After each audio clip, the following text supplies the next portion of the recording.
E salve, salve galera, Mando LP aqui gravando mais um vídeo pra vocês. E pessoal, preciso falar, eu tô chegando novamente naquele ponto em que eu fico sem material pra poder postar vídeo. Eu acabei de terminar o Assassin's Creed, foi o vídeo anterior a esse.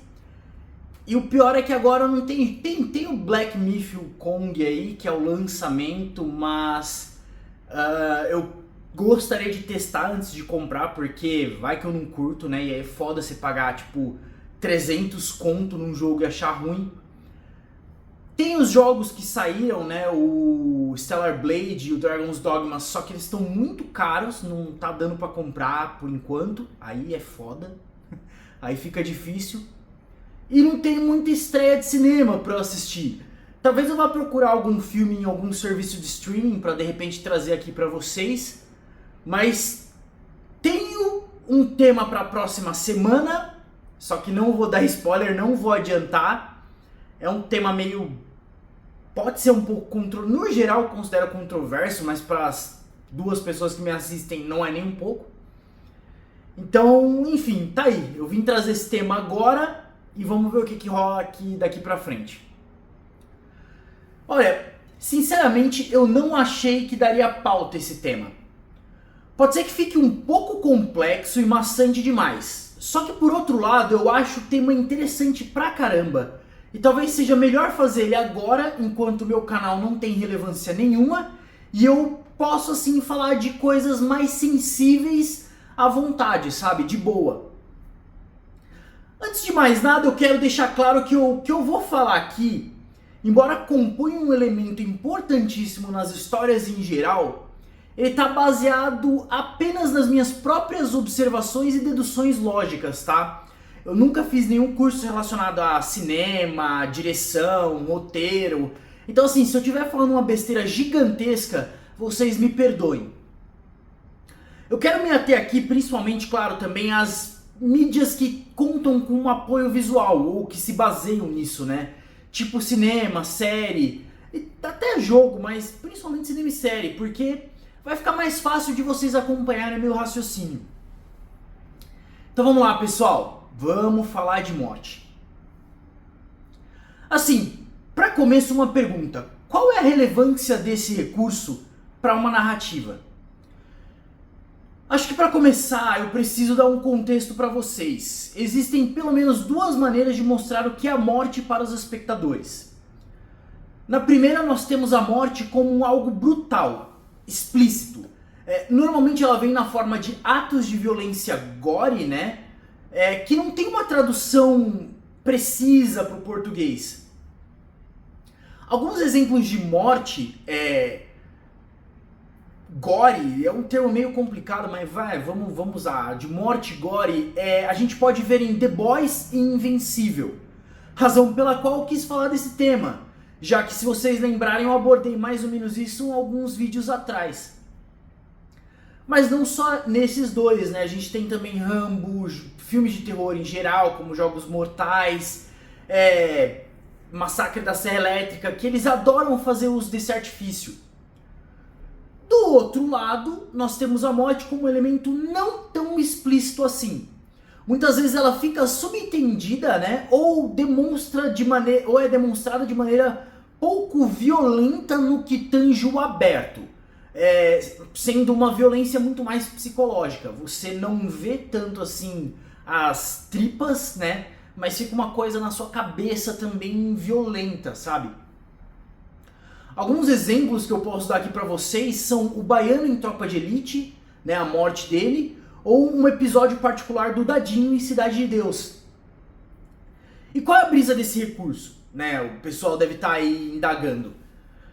Pois bem, as mortes, quando usadas de maneira mais explícita, ela tem um caráter mais chocante. Elas tendem a causar um impacto maior na audiência, por vezes trazendo repulsa. E isso serve para carimbar uma marca em quem está assistindo. Mas quase sempre é só isso mesmo, tá? Dificilmente você vai ver uma morte muito brutal causar algum impacto na trama em si. Óbvio que isso não é regra, né? Mas digamos, tá mais para uma tendência. Porém, o uso desse artifício ele costuma trazer um problema, né? É a anestesia do público. Durante uma sessão de, sei lá, umas 2 horas, tem várias mortes criativas e sangrentas, você pode sair chocado ou entretido, né? Ou chocado barra entretido. Porém, em séries, ou quando o filme é longo demais e usa de forma muito abusiva, a gente acaba por criar um amortecedor para toda aquela violência. E ela tende a não afetar mais quem está assistindo, né? Nós como público, a gente não fica mais tão afetado. Por isso que o uso da morte com essa finalidade ele tem que ser muito bem planejado. Você não pode ficar usando a torto e a direito. Por outro lado, a morte, quando usada de uma maneira menos explícita, ela tende a causar menos impacto direto, mas um choque recorrente, digamos assim. De forma que quanto mais você pensa a respeito daquilo, mais ela te afeta. A exemplo da morte do baiano em Tropa de Elite, nós temos toda uma construção das circunstâncias que levaram à ocorrência dela. O que já nos preparou de certa forma para o que viria. No final, a cena que a gente testemunha é o ápice de tudo que foi feito. A passagem de bastão com o coração na troca, o pedido para não estragar o velório, né? Não dê um tiro na minha cara para não estragar o velório. A cara determinada do Matias, o engatilhado da arma, né? Que ele pega 12, clic, clic, tipo, tá ligado? Uma coisa assim. Clic, clic foi, puta que pariu, clic, clic foi de fuder, velho. Caralho. Não vou apagar não, vai ficar, foda-se. Nem sei como apagar. O sol brilhando. Porra, quebrei toda a criação. Eu quebrei toda a criação da cena. Olha que bosta. Mas enfim, vamos continuar. O sol brilhando, né? E ofuscando a cena sob a perspectiva do próprio baiano que tá caído. E por fim nós ouvimos o tiro. Então assim, nós nunca somos apresentados à morte em si de maneira objetiva, digamos assim. Ou de maneira... não censurada, me fugiu agora o termo. Só que a mensagem é muito clara. A gente sabe que ele morreu com um tiro de 12 na cara. E nós sabemos o estrago que esse tipo de arma consegue provocar. Mesmo assim, nós não vemos propriamente aquilo. E claro, também vou falar do filme com o uso mais poderoso da morte que eu já assisti na vida, Cidade de Deus. E é engraçado que os dois aqui que eu tô citando para esse recurso são filmes brasileiros, né? Para vocês verem como o cinema nacional tem muita coisa boa. Para mim, assim, nada é mais icônico do que a história do Dadinho e 2 momentos valem destaque, tá?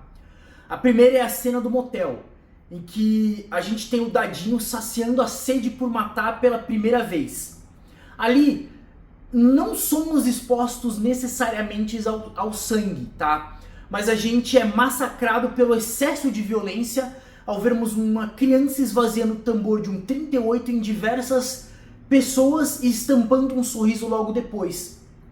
Então, aquela construção que subverte de certa forma a inocência infantil que a gente espera estar sempre vendo é uma coisa chocante.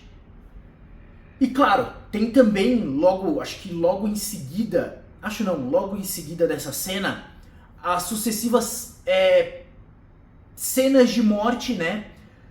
Que começa com Cabeleira e termina com o Dadinho virando adulto. E tudo isso acompanhado com um sorriso quando ele é criança e terminando com uma expressão fria de quem já também se anestesiou com isso. Então, para ele que tá vendo a violência, toda a violência explícita, ele já anestesiou. Olha só que coisa doida. Eu não tinha escrito isso no meu prompt que tá ali atrás da TV não, tá? Me veio agora. Ele criou a anestesia que eu falei lá atrás em cima da violência explícita. Enquanto nós, que não fomos testemunha de nada disso, a gente é afetado de maneira chocante pelas mortes. E assim, essas 2 cenas elas impactam tanto por todo o contexto criado em volta delas, quanto pelo próprio jeito em que foram executadas. Ângulos de câmera, expressão facial, é algo que, se você se permitir pensar a respeito, vai te gerar um desconforto muito grande. Mas eu vou além na minha tese, tá? Vocês lembram quando eu citei o Dostoiévski aqui? aquele livro Crime e Castigo. Assim, para relembrar grosseiramente, no livro ele separa as pessoas em dois grupos, os que se afetam pela morte e os que não e tal. Enfim, o que importa é que é essa coisa de se afetar pela morte, que é algo tão poderoso que a gente vê um uso constante em diversas obras de ficção. E tomando essas duas cenas, de Cidade de Deus e Tropa de Elite, vocês podem perceber o que eu quero dizer. Vejam, em Tropa, o Nascimento ele diz claramente que já tinha o baiano, que precisava agora do coração do Matias. Mas a mudança ela não ocorre ali. Na verdade, ela ocorre com outra morte. Vejam só, a do melhor amigo do Matias, o Neto. E a transformação é óbvia. O Matias passa de um aspirante a advogado para um legítimo capitão do BOPE, substituto do Nascimento. Ao passo que o Dadinho, quando ele mata pela primeira vez, ele abraça esse lado selvagem dele. A partir daquele momento não tem mais volta. O que eu quero que vocês percebam quando forem assistir um filme, uma série ou jogar um jogo é ver como a morte é utilizada na trama. Porque ela é um elemento poderosíssimo na construção de um personagem ou de uma narrativa. A partir dela nós temos choque, impacto, susto, transformação e mudança. Com isso, eu pude notar que até o Superman do Snyder tinha essa intenção. Infelizmente a sua execução foi péssima, né? Só o trauma da morte do pai já bastaria pra isso. Ele não precisava ter matado o Zod no final. E depois, quando a gente vê ele morrendo também pro Apocalipse, a gente cria aquele efeito anestésico de pouca importância que eu falei lá atrás, né? Agora há pouco. E claro, eu prefiro mais quando ela é usada de uma maneira consciente e atenciosa pra me fazer ficar pensando por muito tempo ou pra levar a trama pra outro patamar.